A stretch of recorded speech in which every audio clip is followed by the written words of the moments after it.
Hey, go ahead, lovers. In this video, we will be discussing about our amazing app to be introduced with you that is called Agency Transactions. You can find it in the app marketplace from here, and that's installed.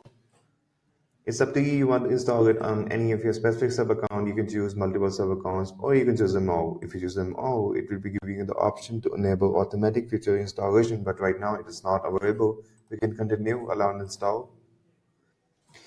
There will be multiple plans you can choose on, but right now we will be just heading with the free with some limits.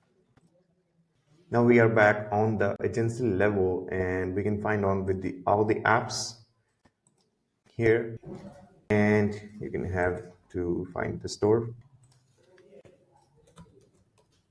Here it is, the app here.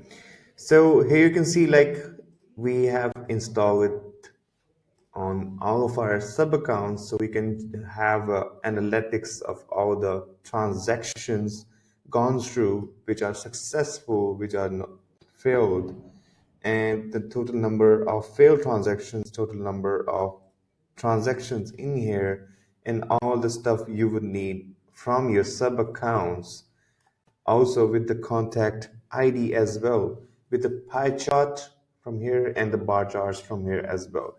So this app, and you can also find on with the dates as well. Just give it a while. When you apply this filter, you can just, when you add any other sub account in your agency, you can just refresh from here, and after that you can also apply dates from here, and in that bracket of time it will be giving you the analytics of all the transactions being through. So that's how it works. Hope you like it, guys. Thank you so much.